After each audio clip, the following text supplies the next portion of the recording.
This is Daily Blast Live. We're talking about what you're talking about.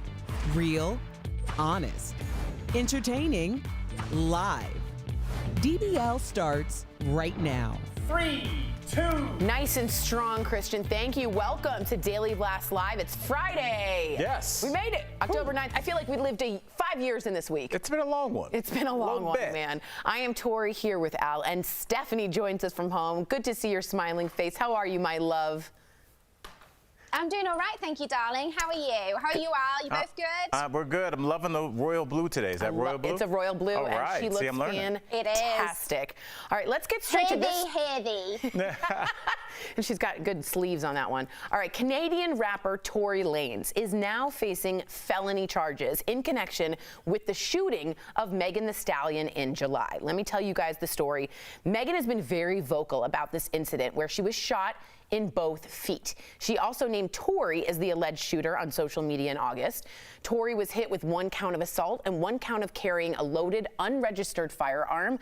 If convicted, he faces a maximum sentence of 22 years in prison. What we might not have said there is they were together romantically, Tory Lanez and Megan Thee Stallion, when this happened in a closed car, and there's video of her getting out bleeding from the feet. So it's an incredible thing, and we were waiting for her, waiting for Tory Lanez at least, to get some kind of charge. Al, what do you think? Why did it take this long? Tory, this is the strangest shooting case I think I've ever not only covered but just been a part of as a citizen of the planet. Yeah. Whether you know Tory Lanez or Megan Thee Stallion, they're A-list music stars in their genre. Absolutely. Whether you know them or not, they're super famous. And for her to be shot, and like I kept checking TMZ every hour and then every day, you don't really hear anything, and then nothing from him. Some people would tweet things and protect black women, but like, oh, but wait, this guy shot a black woman and there's no charges. It was just such a strange story, and the fact that we're talking about this months later. Yeah, like why it took so long. It's so strange. Steph, do you have any intel on this? Because I've been bewildered the entire time, and I continue to be. I know well, first of all, this is a horrific case of domestic abuse, let's be honest, because they were in a relationship. Thank you. And I feel like this is absolutely shocking that a woman has been shot twice. Yes. There's been video footage of her getting out of the car, and it's taken this long for something to happen. Now, Megan has spoken up and said very clearly it was him from the start.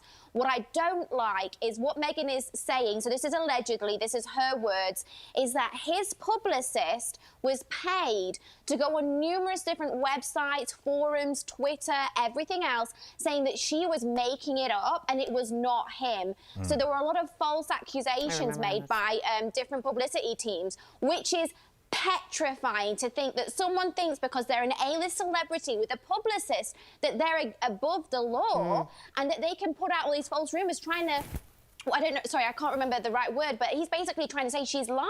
Yeah. He's saying that she didn't do this, and it's absolutely horrific. If anyone, you know, gets shot and there's evidence of that, and she was there, and there's pictures of her getting out the car. Yeah, the video's terrible. terrible. What are we doing? Yeah, I think, Steph, you nailed it on the head by saying that's domestic violence. Way to go for calling that out and for always saying, remember, Megan Thee Stallion was on SNL, and what did she have right above her? It written down, the Malcolm X saying that the most disrespected person in America is the black woman. And I think that speaks to more than just what's going on. She herself got shot twice and nothing was done. Right. So I wonder if that also connected the two of those. All right, well, let's go to the Kardashians, because when don't we? Okay, things took an ugly turn during a family trip on Keeping Up with the Kardashians last night. I actually was like really into this. Kendall and Kylie Jenner appeared to get into a brawl, like physically, while vacationing in Palm Springs. The fight happened off camera. We could hear it though. And it seemed to start when Kylie borrowed an outfit from Kourtney that Kendall had planned on wearing. Right, Al? Have a look. You did it! What are they yelling about? It's an emergency. Go get Kendall. I'm dead sober. I wouldn't make up. And she smacked me, not she like smacked me or something. And so I came back at her, smacked her in the face, and then she took her heel and put it into my neck. Why? So then I started kicking her back. No, we got in a full fight. The fact that my sister, my blood, was reacting that way, it's so upsetting. I always watch Kris Jenner's face in this, Steph, and she's never that worried. Is she?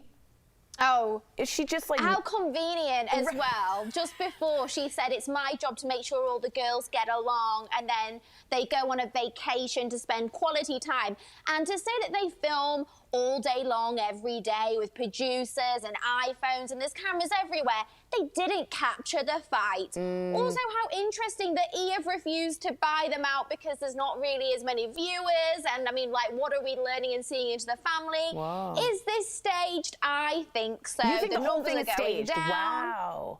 Oh, come on. We all know reality TV is only like this much reality and the rest is set up. Funny how we didn't see Kendall's face when you could see Kim was sat in the corner and she's got her camera facing Kendall, yet there's no footage of that when I know they all film each other on their iPhones. That's part of the deal of what they do.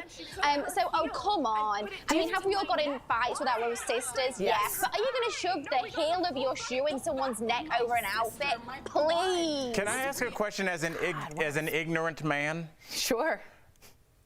I would think that this would be fairly common. Sisters of a similar age, similar body shape, fighting over clothes. Like literally getting similar body shape as Kendall got a numerous amounts of plastic injected into her boobs and her butt. I don't think so.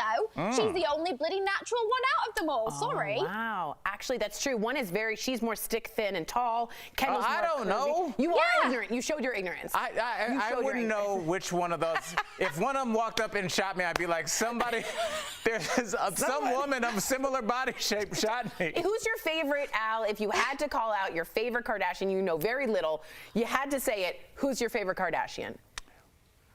Rob. Why can't I? What is it? Did he do something bad? No, you are I don't know absolutely anything right. about All right. Well, moving on. That was a great answer. Thank Woman you. is suing Brad Pitt. Shout out Rob Kardashian. Yeah, we love Rob Kardashian for $100,000, claiming he ripped her off.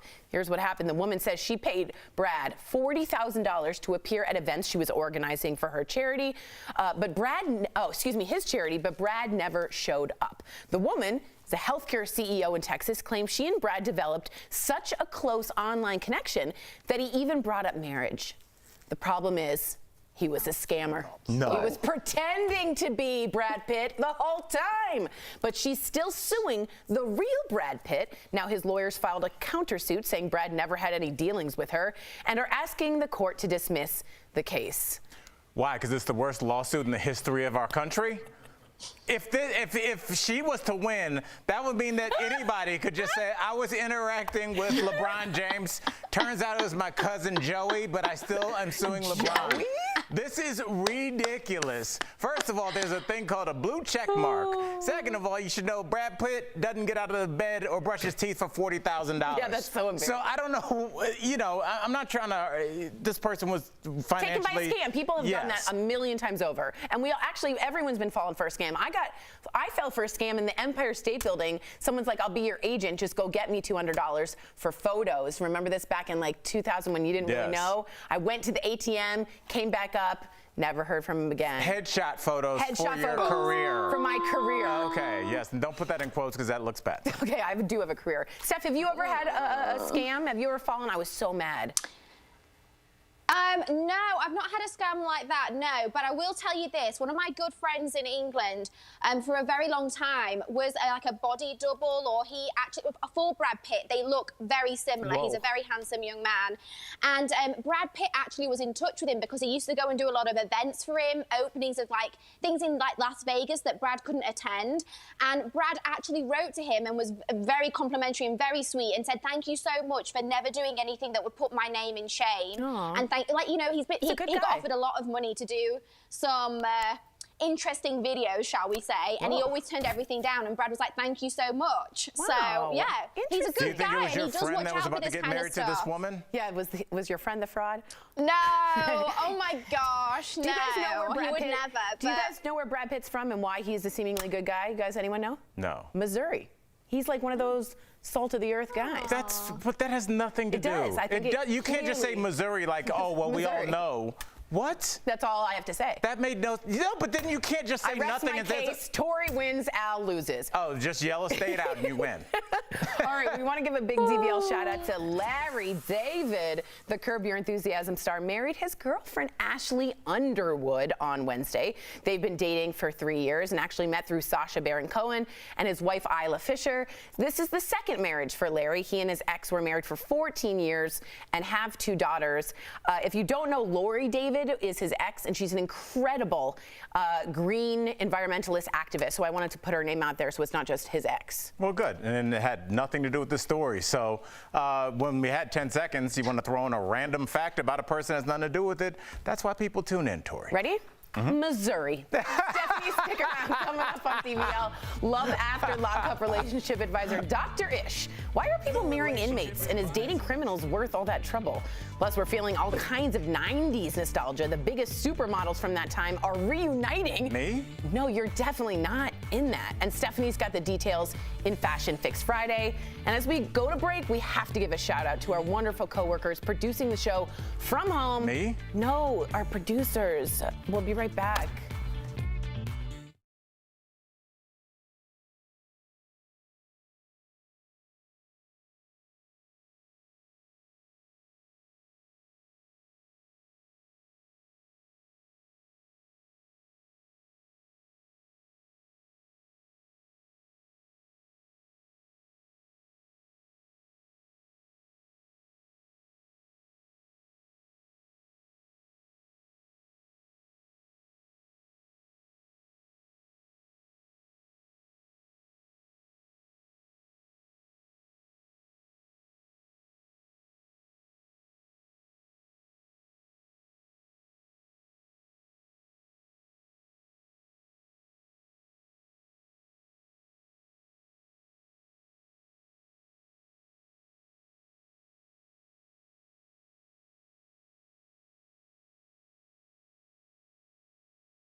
Welcome back to Daily Blast Live. I've got a wrap-up of this week's top style and beauty news, which means it's time for Fashion Fix Friday. Lindy, Cindy, Naomi and Christy, you guys know who I am talking about. The iconic 90s supermodel dream team. Of course, I'm talking about Linda Evangelista, Cindy Crawford, Naomi Campbell and Christy Turlington. Well, once again, they are going to be stars of the show. But this time, it's not a catwalk that they're strutting across, it's going to be your TV screen. Cindy shared the news on Instagram saying that the series is in the works for Apple TV and that she's excited to reunite with her sisters. And I mean, Cindy, we are excited too. Paris Fashion Week finally wrapped up, and let me tell you guys, in-person fashion shows, they are so last season. Yep, designers dazzled and models marched, but the star attraction of Paris Fashion Week was, well, the stars. Front row at the Balmain show looked like a Hollywood Zoom classroom meeting. Celebrities like Kris Jenner, Anna Wintour, Jennifer Lopez sat in the front of a white backdrop and watched the show live from the safety of their own homes. Meanwhile, Gabrielle Union sat in the virtual front row for the Miu Miu show, but unlike us, she wasn't secretly wearing sweatpants. Nope, the actress instead opted for a dazzling Miu Miu ensemble. Now that look deserves its own virtual show. And our final story takes us to the lavish life of Hollywood's hottest mum, Kylie Jenner. She and her mini-me Stormy put the sweet in Sweet Tooth, donning matching Snoopy pajamas to whip up some Halloween-themed cookies. The always put together Kylie takes home Mum of the Year, in my opinion. I mean, who else can teach the art of baking whilst maintaining an impeccable manicure? But the scariest part of this cookie party is that Stormy is already better at decorating than I am.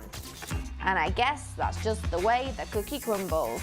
That's it for this week's Fashion Fix Friday. I'll be back next week with more style and beauty news, and Daily Blast Live will be back after this.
Welcome back to DBL. Reality TV can be a guilty pleasure now more than ever. Earlier, I caught up with celebrity dating expert Dr. Ish Major, great name, to talk about my personal favorite show of all time, seriously, Love After Lockup. Take a look. I'm a convict. I could go back to prison. Now, before we get to our shared guilty pleasure of Love After Lockup, tell me, because me and my girl, we watch the show all the time, we do ask this question: why do people fall in love with men and women who end up in prison and who have a criminal record? Oh, Al, come on, man. It's the ultimate bad boy, bad girl fantasy, right? Can I get them? Can I cage them? Can I control them? Can I do the thing that nobody else could? Yeah, I know they have lied to other people. I know they've cheated and tricked other people. But if they don't do it to me, then that makes me special. Makes sense. Now, can you explain how sex and intimacy plays a distinct role in these relationships with former inmates? Well, it does, right? Because there's this thing that physically, logistically, we can't really do it. Right. We've got our visitation days, but otherwise that tension builds, right? So there's that anticipation. There's like, sometimes, Al, the kiss that you have in your mind is 10 times more powerful than the kiss you actually have in real life, right? That imagination plays wonders when it comes to that. So there's that anticipation in moving on. Now, the other thing that they also do well is they talk about needs and more. They make it very clear why I need you and why I want you here with me. Man, that first of all, this is why we love having you on the show. You keep it real. So I'm going to ask you this question. Is it possible in your mind to have a healthy relationship with someone that has a history of being in trouble with the law? And we all deserve second chances, right? We can be rehabilitated to life, and so that is no different, right? And so, but the key here is, right? Life outside is very different from life inside, and so they didn't go in because they did life well. So you got to be very patient and give them the space to grow into that person you need to be. Because out here, there's always that undercurrent is, hey, you know what? I stayed with you while you were in there. I held you down. I kept money on your commissary card, and now you owe me big time. There's always that dynamic. There's always that dynamic. And you can tell when they get out, they want to go party, and the people they've been talking to are like, hey, let's sit on the couch. And they're like, I've been in jail for 3 years. I'm about to go kick it for a couple hours. As the relationship advisor for Love After Lockup, what challenges are the couples facing now that it's back? There's life skills that have to be learned. There's like you said, I've been locked up for years. I just kind of want to go kick it for a couple of hours. Do we have to get married today? We got one couple, John and Christiana, they literally got married the day they met. He put a chapel up in the back of his pickup truck.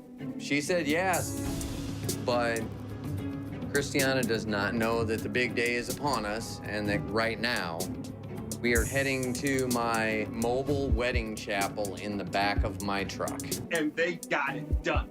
Me and my girl laughed at that episode for so long just because, I don't know if you remember the guy that set the chapel up when she was late getting to the halfway house.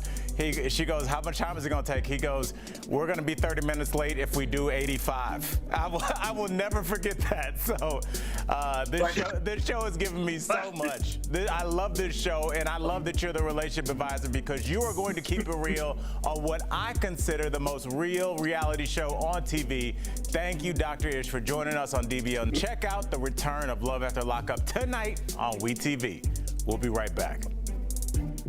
Promotional consideration is brought to you by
Welcome back to DBL. Would you travel with a perfect stranger during the pandemic? I would not. No. We're good here then. If your friends bailed on you, well, we're chatting about it in today's DBL Drive, sponsored by who, y'all? CarShield. Thank you. So get this. Josiah Burton and Therese Rocca were total strangers who both had international travel plans. Their friends canceled on them because of COVID. So Josiah asked a Facebook travel group if anyone would be visiting Turkey when he was. Therese answered, and the rest is history. They got to know each other, they shared their itineraries, and now their story has gone viral. When it comes to traveling, get an auto protection plan with CarShield. CarShield protects their members from the high cost of auto repairs. Call 1-800-505-9619 for a free quote. I mean, Steph, that's great that they worked out, but I don't suggest you do this. Do you? No, I mean, you've got to be so careful. You never know who you're talking to online. I mean, look, we did a story literally earlier in the show about someone getting scammed out of $40,000 believing. I mean, yeah, they said they were Brad Pitt, but this is real. And, you could be meeting absolutely anyone. And on top of that, we're in the middle of a global pandemic. And so, guys, please be careful. Yeah. Would you never do this, Al? You said no, before I stopped. What if it's spontaneous? There's a reason this person's by themselves. This wasn't a random series of events. No, their friends bailed on them because of COVID. This is nothing to do with Yes, and those are good friends, and you need to question why these people were still I'm still down. No, I'm not going to Turkey during the pandemic. Are you kidding me? Wow, we ended on a nice salty note. Monday, Are you kidding me? same time, same place. Bon voyage. With a rando. You think that you would just A rando, no.